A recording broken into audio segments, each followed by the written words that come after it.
Émission spéciale Sky Business Day depuis le Vélodrome national de Saint-Quentin en Yvelines.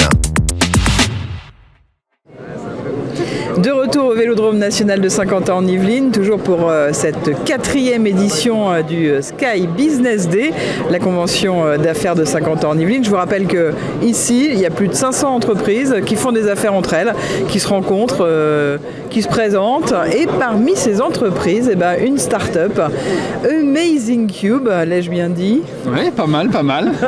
Alors qu'est-ce que c'est Amazing Cube? Amazing Cube, comme son nom l'indique, c'est un cube, c'est un petit jeu de mots en fait. Amaze in a cube. Et donc en fait c'est un cube qui présente un certain nombre d'énigmes. Donc c'est simple, on le pose sur une table, on le déplie, on appuie sur un bouton, il y a des personnages qui viennent nous parler, nous présenter une histoire et puis des problèmes qu'on va les aider à résoudre en résolvant un certain nombre d'énigmes pour progresser dans l'histoire. Voilà. En fait l'idée, vous surfez sur la vague des escape games. Et là, vous avez une promesse, finalement, ramener un escape game chez vous sur une table dans votre salon. Ouais, c'est ça.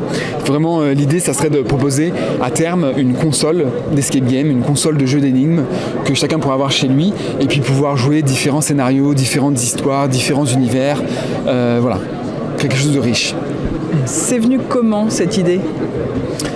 Ça a commencé, je travaillais à Barcelone et j'étais très friand d'escape game et avec des amis en sortant d'un escape game on s'est dit quand même c'est dommage, on y est allé, on est venu, ils ont fait beaucoup d'efforts sur le décor mais on va pas y revenir parce qu'on sait déjà qu'est-ce qui se passe.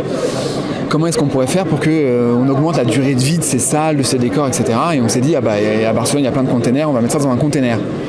Et puis si on met ça dans un container, c'est qu'une grosse boîte donc pourquoi pas un petit cube. Voilà. Ok, donc là, en fait, Startup, vous l'avez imaginé, etc. Et là, après, il faut la créer. Donc, pour la créer, finalement, pour être aidé, vous avez intégré il y a quelques temps le Sky Cube, l'incubateur de Saint-Quentin en Yvelines. Alors, cette démarche, c'était justement, qu'est-ce que vous en attendiez? Qu'est-ce qui se passe dans cette incubation pour vous? Alors honnêtement, au début, incubation, c'est mon associé Alison qui m'a dit il faudrait peut-être qu'on rejoigne un incubateur et j'étais pas très convaincu. Et puis elle a commencé à préparer le dossier, on l'a envoyé, on a été accepté. Et c'est vrai que ça change beaucoup en fait la façon qu'on avait de gérer le projet. Parce que on était très focalisé sur le produit et en fait l'avantage de l'incubation et d'être entouré de personnes qui sont un peu expertes dans ce domaine-là, c'est qu'on nous dit oubliez pas la partie marché, oubliez pas la partie finance et en fait en assemblant toutes ces briques-là et en ne se focalisant plus que sur une, on avance beaucoup plus vite en fait. On va beaucoup plus vite, on élimine tout ce qui n'est pas utile, on arrive vraiment sur ce qui est le MVP, le Minimum Viable Product et ça nous permet d'aller au marché vite. Et on est très content d'avoir rejoint l'incubateur à Saint-Quentin en Yvelines et d'être accompagné par Incubalance. Vous en êtes où là de votre projet ? Là, on est à la recherche de notre premier client. Alors c'est une grande étape pour nous. L'idée c'est qu'on commence à avoir vraiment un produit qui est bien fini, qui est solide, qui est fiable. Et donc aujourd'hui, on va essayer de trouver ce client, ce premier client, qui va nous permettre ensuite d'en avoir des dizaines, des milliers, peut-être des centaines de millions. Là, ici dans le village d'innovation, il y a, on va décrire un petit peu ce que c'est que cette machine, cette Amazing Cube.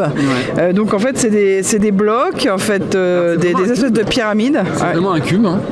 C'est vraiment un cube, il peut vraiment se replier complètement comme un cube. Et en fait, c'est plein de recoins, de cachettes, de portes. Et au fur et à mesure du jeu, on va pouvoir fouiller l'objet.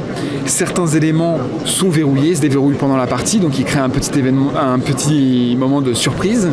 Et puis on découvre vraiment, on s'émerveille en fait. On crée de l'émotion, de l'émerveillement autour du jeu. Et vous pouvez y introduire différents scénarios. Oui, on peut y introduire différents scénarios puisqu'on a des interfaces en entrée et en sortie. Donc on peut les recombiner de manière différente pour avoir un scénario différent. Et en fait, au contraire des escape games, l'immersion qu'on apporte, elle se fait au niveau de l'environnement sonore et lumineux. Et donc ça nous permet de créer plein de scénarios sur la même plateforme. Ce Sky Business Day, ça vous a permis de faire des rencontres ? Beaucoup de rencontres. On a rencontré plein de gens très intéressants. Notamment, en fait, on sent qu'il y a un peu d'envie auprès de la formation pour les entreprises. Comment est-ce qu'on pourrait intégrer ça à des outils de formation ? On sent aussi que ça attire le regard. Les gens veulent savoir ce que c'est. Donc on est très très content de cet événement et des rencontres qu'on a faites. Eh ben, merci beaucoup. Nous, encore une fois, on va se retrouver un peu plus tard sur Radio Sensation. Si vous voulez réécouter cette interview, en vidéo et en audio, un site internet, une adresse, radiosensation.fr.